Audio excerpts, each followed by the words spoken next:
अस्सलाम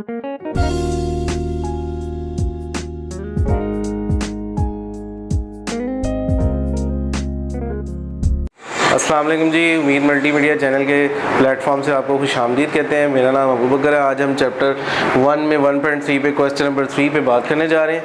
अच्छा, बेसिकली अगर हम इस क्वेश्चन पे देखें तो इसमें एक वैल्यू जो है वो नेगेटिव की है या पॉजिटिव की है, वो दोनों ही आपस में किसी भी मैट्रिक्स के साथ मल्टीप्लाई हो रही होती हैं। तो जिस तरीके से कोई भी ऑपरेशन लगा हो, अगर माइनस का है तो दरमियान में कोई अलामत नहीं है तो इसका ब्रैकेट शो करती है कि ये वैल्यू जो है वो अगले मैट्रिक्स से मल्टीप्लाई हो रही है। इसी तरह एक क्वेश्चन ये भी है 3D, इसका मतलब ये 3 जो है वो आने वाली D की वैल्यू तमाम वैल्यू से मल्टीप्लाई होगा।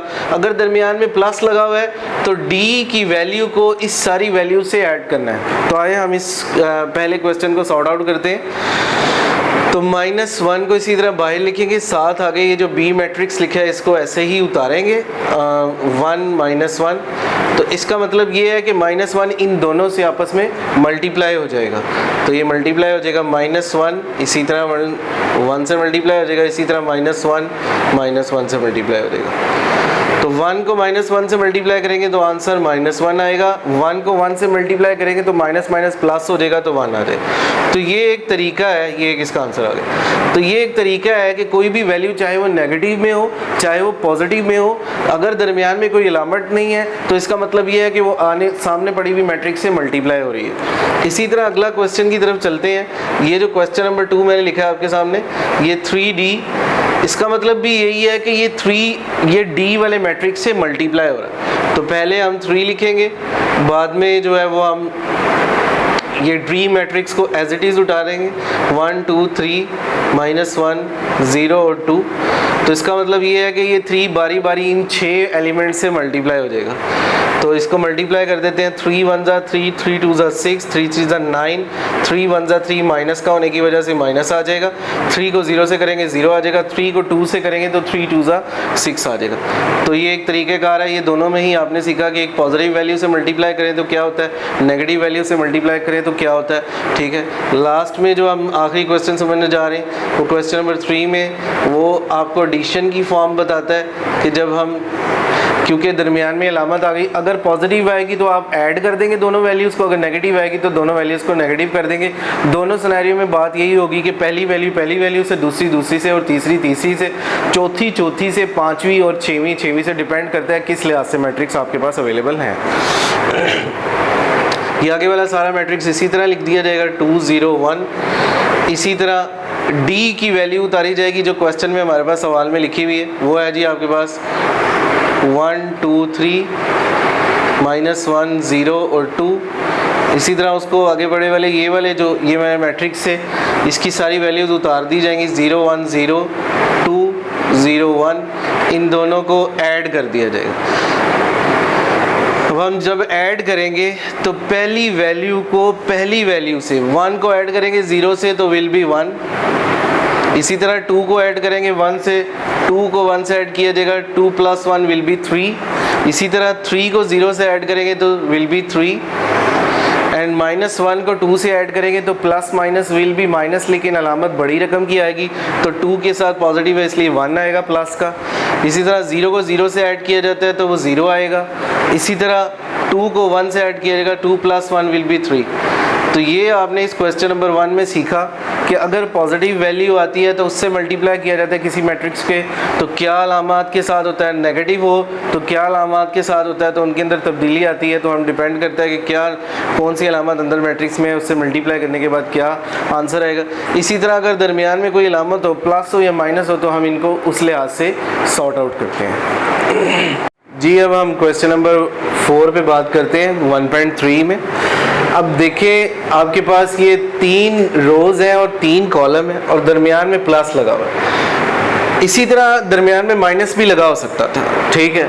तो आप इसी तरह ये 3 रोज़ 3 कॉलम्स हों या 2 रोज़ 2 कॉलम हो तो प्लस करना है या सब्ट्रैक्ट करना है, तो आप पहले एलिमेंट को पहले एलिमेंट से प्लस करेंगे इस ऑपरेशन के लिहाज से। अगर नेगेटिव लगा होगा तो आप नेगेटिव करेंगे। तो 1 + 1 विल बी 2, इसी तरह 2 + 1 3, 3 + 1 विल बी 4, -1 2 प्लस माइनस होंगे तो बड़ी रकम की अलामत होगी, ठीक है, 1 आ जाएगा।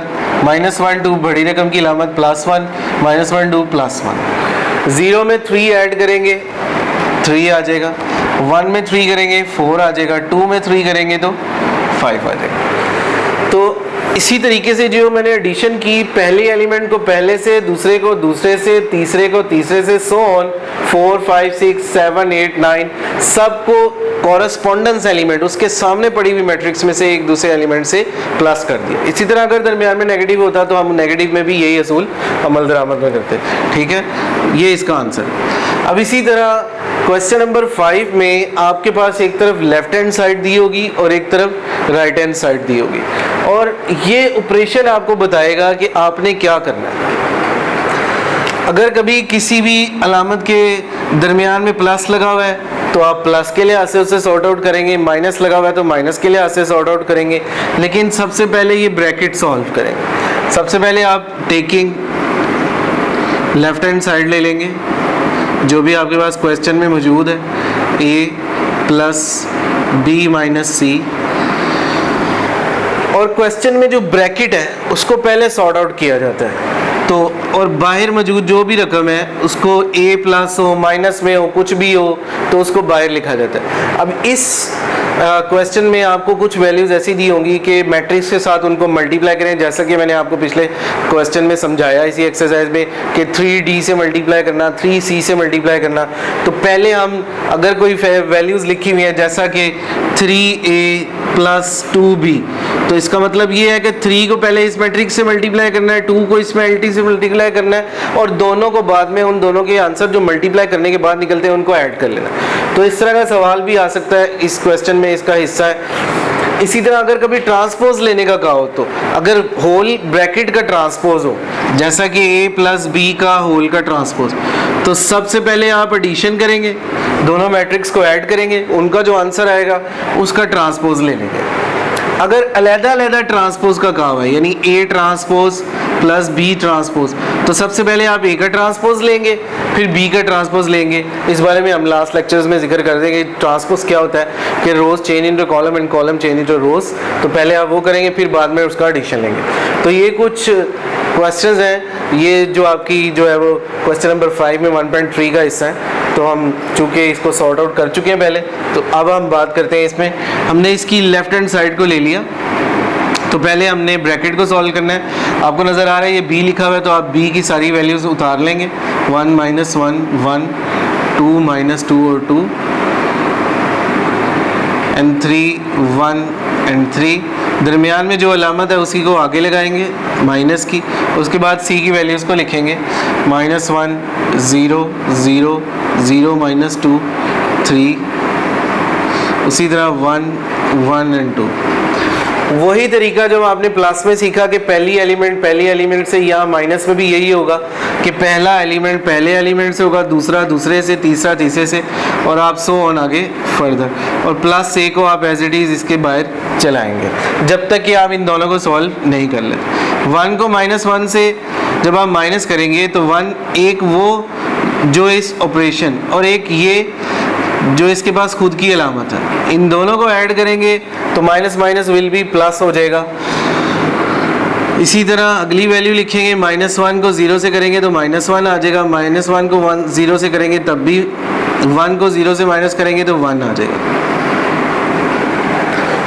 इसी तरह 2 में से 0 माइनस करेंगे तो 2 आ जाएगा, -2 ये प्लस माइनस होने की वजह से कट जाएंगे, और 2 -3।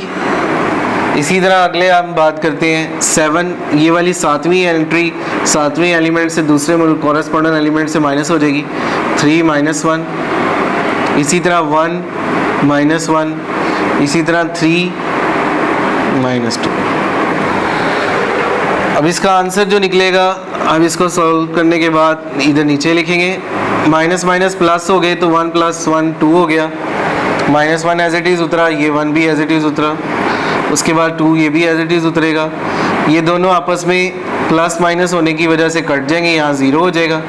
2 में से 1 गए, 2 में से 3 गया माइनस की रकम बड़ी है तो -1 आएगा। इसी तरह 3 में से 1 को माइनस करेंगे तो 2 आएगा। 1 - 1 0, प्लस और माइनस की दो वैल्यूज़ हो, एक माइनस की और एक प्लस की हो, दोनों कट जाएंगी तो 0 आ जाएगा। 3 में से 2 जाएंगे तो 1 आएगा। तो सबसे पहले आपने ब्रैकेट को सॉल्व किया प्लस माइनस का ख्याल रखते हुए। उसके बाद आप ए की एंट्री को इधर पुट करेंगे तो ए जो है वो आपके पास मौजूद है 1 2 3 2 3 1 0 2 -1। उसके बाद ये वाली वैल्यूज़ दरमियान में हमारे पास सवाल कहता है कि इसको इसके साथ प्लस करो, तो आप इधर प्लस लगाएंगे और आगे मौजूद ये जो आंसर है ये लिखेंगे 2 - 1 और 1, 2 0 और -1, 2 0 और 1। इसी तरीके से आप पहली एलिमेंट को पहली एलिमेंट के साथ ऐड कर देंगे, जैसे हम पीछे क्वेश्चंस में सीखे आ रहे हैं।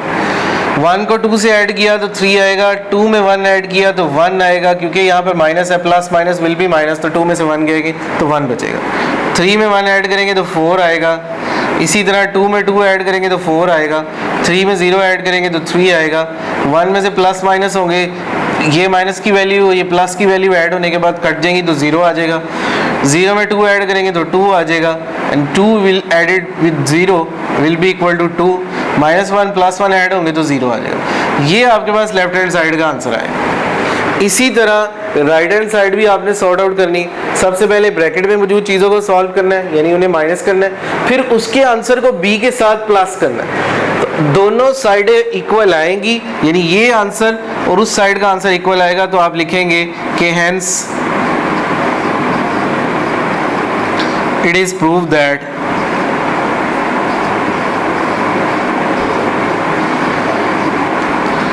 left hand side will be equal to right hand side. That's all. तो इस तरीके से मैंने आपको बताया कि सबसे पहले आप लेफ्ट हैंड साइड निकालो, फिर उसके बाद राइट हैंड साइड निकालो। तो लेकिन ख्याल रखेंगे आप कि ब्रैकेट को पहले आप सॉल्व करेंगे और उसके बाद जो है वो जो आपको जिस सिनेरियो क्वेश्चन में मौजूद हो, प्लस हो तो प्लस कर दें, माइनस हो तो माइनस कर दें। आंसर दोनों साइडों का सेम आएगा, तो लास्ट में आप लिख देंगे hence it is prove that left hand side will be equal. जी हम 1.3 में क्वेश्चन नंबर 6 पे बात करने जा रहे हैं।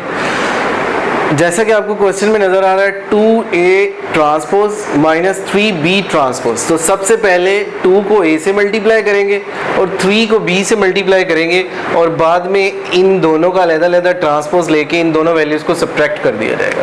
तो सबसे पहले हम 2 को a के ट्रांसपोज से मल्टीप्लाई कर देते हैं, या पहले जो है वो a का ट्रांसपोज ले लिया जाए, तो वो है आपके पास a की वैल्यू आप उतारें पहले 1 - 2 3 एंड 4।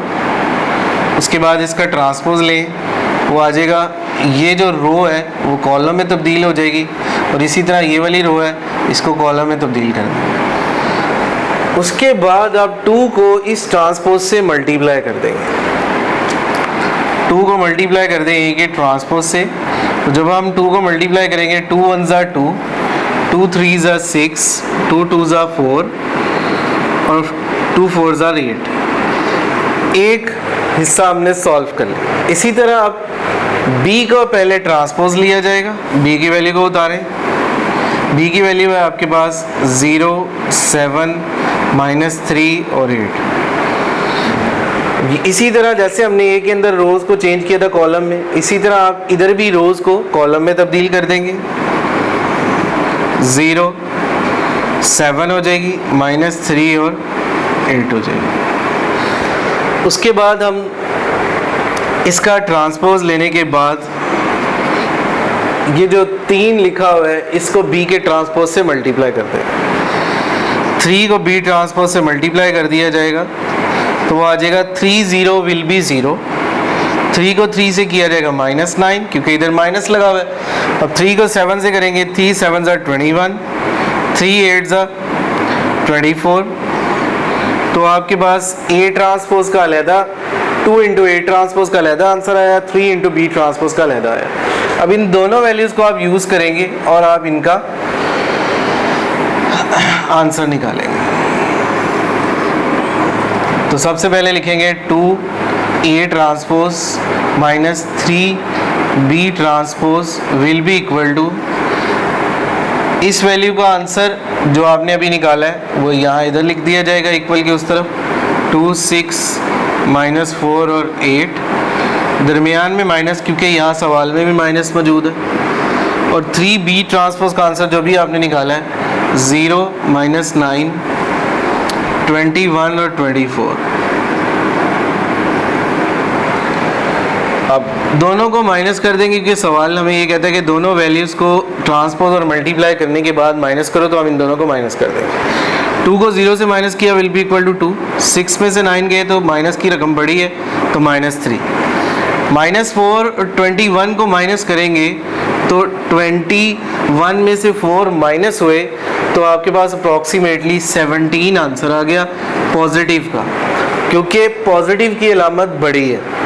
इसी तरह 24 में से 8 माइनस करोगे तो आपके पास अल्लाह भला करे 16 आ जाएगा और अलामत आपके पास पॉजिटिव की आएगी क्योंकि 24 के साथ पॉजिटिव है। तो ये इसका आंसर। अब हम अगले क्वेश्चन पे चलते हैं।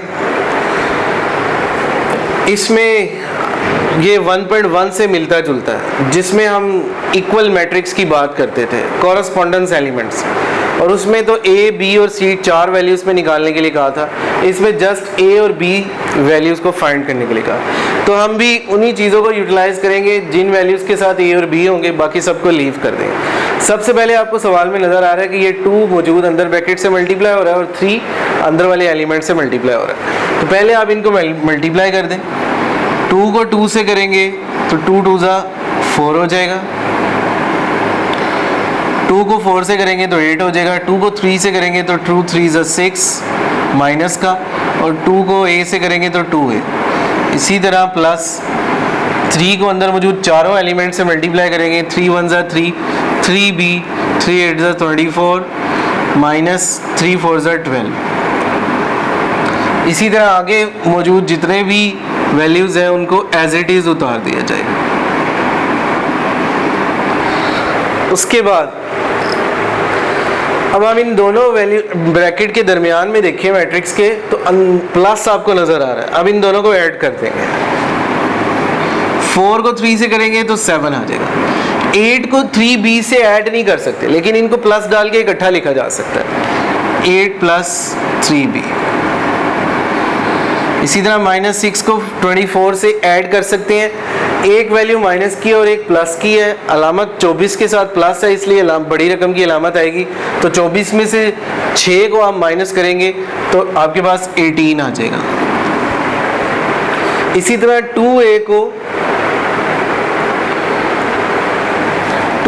-12 के साथ ऐड नहीं किया जा सकता, तो इसको ऐसे ही 2A -12 लिख दिया जाए और आगे वाली सारे एलिमेंट्स वैसे के वैसे ही उतार दीजिए। उसके बाद अब हमने चूंकि A और B को फाइंड करना है तो इसलिए जिन वैल्यूज़ में A और B हैं कॉरस्पॉन्डेंस एलिमेंट में भी हम उसको उसके इक्वल कर देंगे। जैसा कि आप पहले ही जानते हैं कि पहली वैल्यू को पहली के साथ किया जाता है, दूसरी को दूसरी के साथ, तीसरी को तीसरी, चौथी को चौथी के साथ किया जाता है। तो हमारे पास जहाँ A और B मौजूद है तो हम इक्वल के उस तरह मैट्रिक्स में जो एलिमेंट्स यहाँ पर अगर ये दूसरा है तो उस मैट्रिक्स में उधर भी दूसरा ही लिया जाएगा। यहाँ अगर ये चौथा है तो उस मैट्रिक्स में हम चौथे एलिमेंट के इक्वल इसे करके 2 इक्वेशंस बना दें। तो 8 प्लस 3B 10 के इक्वल आएगा, इसको इक्वेशन नंबर 1 बना देंगे। इसी तरह 2A -12 1 के इक्वल आएगा, इसे इक्वेशन नंबर 2 बना देंगे। तो हम क्या करेंगे, यूजिंग इक्वेशन 1 पहली इक्वेशन को यूज करेंगे, उससे हम B की वैल्यू निकाल लेंगे। 8 plus 3B will be equal to 10। ये 8 इधर प्लस का इक्वल के उस तरफ जाकर माइनस का हो जाएगा। 10 माइनस 8, 10 में से 8 गए 2 बचा। ये 3 इधर मल्टीप्लाई हो रहा है, इक्वल के उस तरफ जाकर 2 से डिवाइड हो जाएगा, 2/3। तो ये आपके पास B का आंसर बन गया। इसी तरह हम आगे इक्वेशन नंबर 2 को यूज़ करेंगे।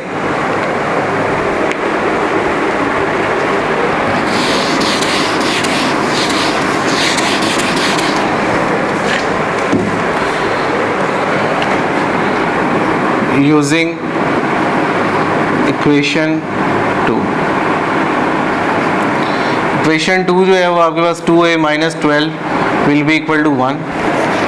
अब 12 इधर माइनस का इक्वल के उस तरफ जाकर प्लस का हो जाएगा।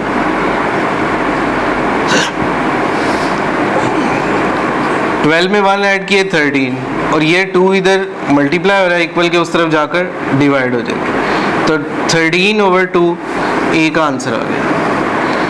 इस तरीके से हमने ए और बी को फाइंड आउट कर लिया। हम सिमेट्रिक और स्क्यू सिमेट्रिक मैट्रिक्स पर बात करना जा रहे हैं कि सिमेट्रिक और स्क्यू सिमेट्रिक मैट्रिक्स कौन से होते हैं। सिमेट्रिक मैट्रिक की बात करते हैं हम कि ये कौन सा मैट्रिक्स होता है। अगर आपके पास ऐसा मैट्रिक मौजूद है जिसके पास 3 रोज और 3 कॉलम है या 2 रोज या 2 कॉलम है, ये एक स्क्वायर मैट्रिक्स होना चाहिए जिसके ऑर्डर यानी सेम हो, 2 रोज हो 2 कॉलम हो या 3 रोज हो 3 कॉलम। सिमेट्रिक और स्क्यू सिमेट्रिक के लिए आपके पास स्क्वायर मैट्रिक्स होना चाहिए। जैसे कि आपको ये जनरल मेथड लिखा हुआ है, मैट्रिक्स मौजूद है, इसके पास 2 रोज हैं और 3 रोज हैं और 3 कॉलम है। अब इससे मुराद ये है कि अब उसी मैट्रिक्स का ट्रांसपोज लिया जाए तो वही मैट्रिक्स हमारे पास रीगेन हो जाए, यानी दोबारा हासिल हो जाए जिस मैट्रिक्स का हम ट्रांसपोज लेते हैं।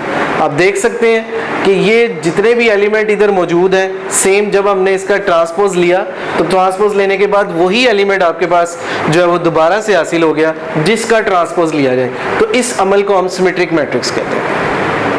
इसी तरह स्क्यू सिमेट्रिक से मुराद ये है कि आपके पास इसी तरह 3/3 का या 2/2 का कोई एक स्क्वायर मैट्रिक्स हो, उसका आप ट्रांसपोज लें, वो बराबर होता है नेगेटिव मैट्रिक्स ऑफ इट्स, यानी उसके नेगेटिव मैट्रिक्स के बराबर होगा। यानी पहले तो हम इसका ट्रांसपोज लेंगे, यानी इसकी रो को कॉलम में बारी बारी चेंज करेंगे। ट्रांसपोज लेने के बाद हम इसको नेगेटिव साइन से तमाम एंट्रीज को मल्टीप्लाई कर देंगे। जैसे ही हमारे पास ये जो मैट्रिक्स आएगा, नेगेटिव मल्टीप्लाई करने के पहले वो वही मैट्रिक्स होगा जिसका हमने ट्रांसपोज लिया था, ठीक है। फिर जब हम नेगेटिव से सबको मल्टीप्लाई कर देंगे तो ऑब्वियसली ये नेगेटिव ऑफ इट्स मैट्रिक्स बन गया, यानी उससे तमाम एलिमेंट्स को हमने नेगेटिव के साइन से मल्टीप्लाई कर दिया तो अंदर मौजूद तमाम एलिमेंट्स जिनकी अलामतें हैं वो तब्दील हो जाएंगे। तो इस अमल को हम स्क्यू सिमेट्रिक मैट्रिक्स बोलते हैं। 1.4 में हम क्वेश्चन नंबर 1 पर बात करने जा रहे हैं, find product if possible. Possibility क्या है? पॉसिबिलिटी से मुराद ये है कि कौन सा एक मैट्रिक्स किसी दूसरे मैट्रिक्स के साथ कंफर्टेबल है कि वो मल्टीप्लिकेशन उस दोनों की पॉसिबल होगी, मुमकिन है या नहीं है। उसकी क्या वजह है? उसकी वजह ये है कि पहले मैट्रिक्स में जितनी कॉलम की तादाद हो उतनी ही दूसरे मैट्रिक्स में रोज़ की तादाद होगी। इसका मतलब ये है कि पहले मैट्रिक्स में आप कॉलम को आइडेंटिफाई करेंगे और दूसरे मैट्रिक्स में आप रोज़ को आइडेंटिफाई करेंगे।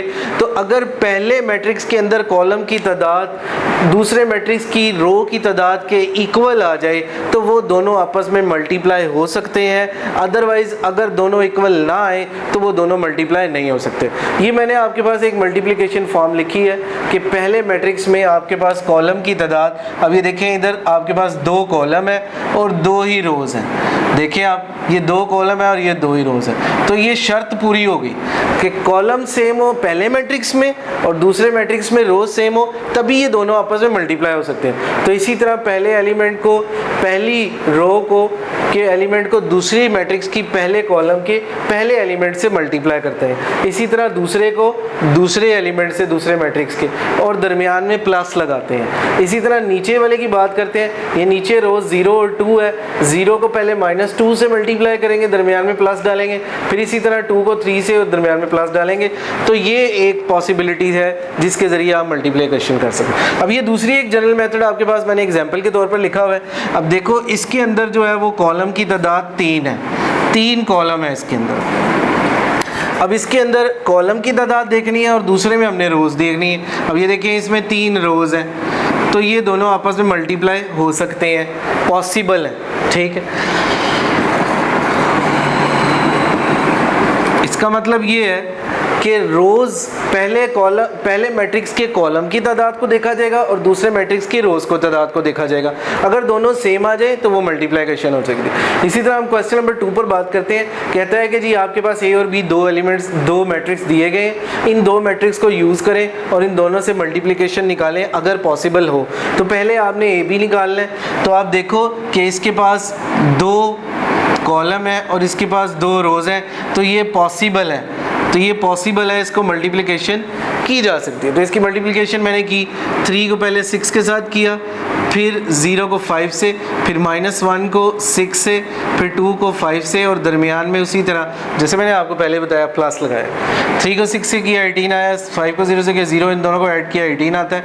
इस तरह 6 1 -6 प्लस 5 2 10, दोनों को ऐड किया 18 और 4 आपके पास आंसर आ गया। इसी तरह अगर वो बात करते हैं कि बी ए को मल्टीप्लाई करना, तो बी ए से मल्टीप्लिकेशन से मुराद ये है कि पहले बी की वैल्यू लिखी जाए, बाद में ए की वैल्यू लिखी जाएगी। तो बी में आप देखें कॉलम 1 है, पहले मैट्रिक्स में तो हमने असूल के मुताबिक कॉलम देखने हैं, दूसरे मैट्रिक्स में हमने रोज़ देखनी है। अब इसमें एक कॉलम है और इसमें 2 रोज़ है, तो इसमें एक कॉलम होने की वजह से, इसमें 2 रोज़ होने की वजह से ये दोनों आपस में मल्टीप्लिकेशन करने के लिए पॉसिबल नहीं। जी अब हम ये क्वेश्चन नंबर 5 पर बात करने जा रहे हैं। आप देखेंगे इस क्वेश्चन में एक आपके पास लेफ्ट हैंड साइड दी होगी और एक राइट हैंड साइड दी होगी, और कुछ क्वेश्चन ऐसे आएंगे आपके पास कि जिनमें ब्रैकेट्स होंगी, दरमियान में प्लस लगा होगा या माइनस लगा होगा। पहले आप ब्रैकेट को सॉर्ट आउट करें, उसके आंसर को बाहर वाले ए या बी जो भी कहा होगा उससे हम मल्टीप्लाई करेंगे और दोनों साइड इक्वल साबित करेंगे। इसी सिनेरियो में हमने एक क्वेश्चन लिया है ए बी। पहले हम लेफ्ट हैंड साइड लेते हैं, तो जैसा कि आपको नज़र आ रहा है ए बी, पहले आप ए की वैल्यू लिखेंगे -1 3 2 और 0, फिर उसके बाद आप बी की वैल्यू लिखेंगे 1 2 -3 और -5। उसके बाद आप इन दोनों को मल्टीप्लाई कर देंगे, -1 multiply by 1 plus 3 multiply by -3, इसी तरह -1 multiply by 2 plus 3 multiply by -5। Multiply का असूल आप समझें कि पहली रो पहला कॉलम, फर्स्ट मैट्रिक्स की पहली रो सेकंड मैट्रिक्स का पहला कॉलम, इसी तरह फर्स्ट मैट्रिक्स का पहली रो और दूसरा कॉलम। जैसे ये पहली रो के साथ मल्टीप्लिकेशन हुई है, पहली रो को पहले कॉलम से मल्टीप्लाई हुआ है, फिर इसी तरह इस फर्स्ट रो को सेकंड कॉलम से मल्टीप्लाई किया गया। इसी तरह नीचे भी हमने ये दूसरी रो को पहले कॉलम से करना है, 2 multiply by 1 plus 0 multiply by -3, इसी तरह 2 को मल्टीप्लाई करना है 2 से प्लस 0 मल्टीप्लाई बाय -5। अब हमारी मल्टीप्लिकेशन सही जा रही है, इस बात का हमें कैसे पता चलेगा?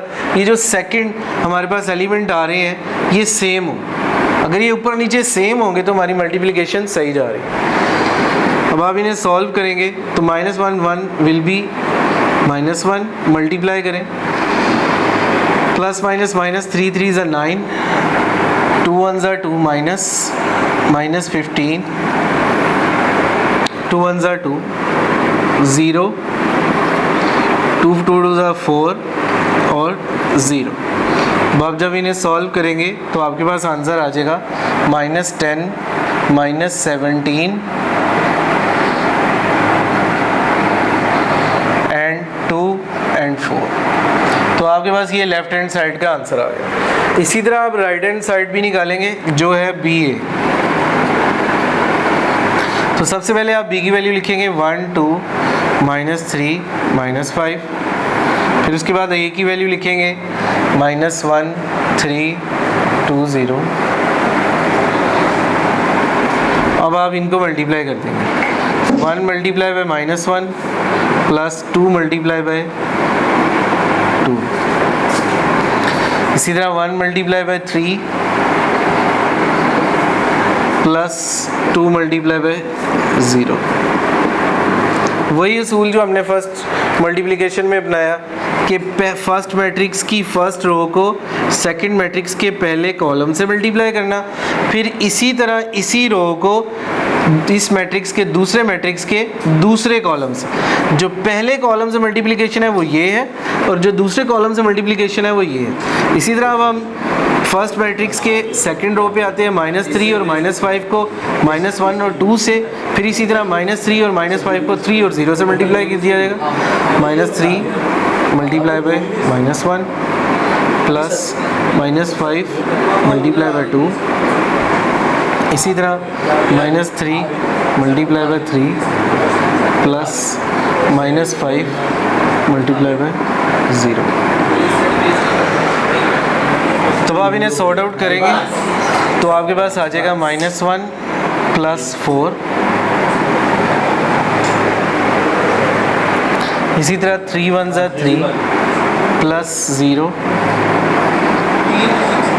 -3 1 ज़ा एक माइनस का दूसरा भी माइनस माइनस माइनस प्लस हो जाएंगे, 3 1 ज़ा 3 आ जाएगा आपके पास, और इसी तरह प्लस माइनस माइनस 5 2 ज़ा 10। इसी तरह इन्हें सॉल्व करें, -3 3 ज़ा 9 और इन्हें सॉल्व करेंगे तो 0 आ जाएगा। तो इसका आंसर आपके पास आएगा 3 3 -7 और -9। अब आपके पास ये दोनों साइडें निकलेंगी। अब आप देखें कि ए बी का आंसर आपके पास -10 -17 2 और 4 है, बी ए का आंसर आपके पास 3 और -7 और -9 है। इट्स मीन दैट ये दोनों साइडें आपस में इक्वल नहीं है, तो आप लिख देंगे एंड में कि A B is not equal to B A, hence it is proved that AB is not equal to BA।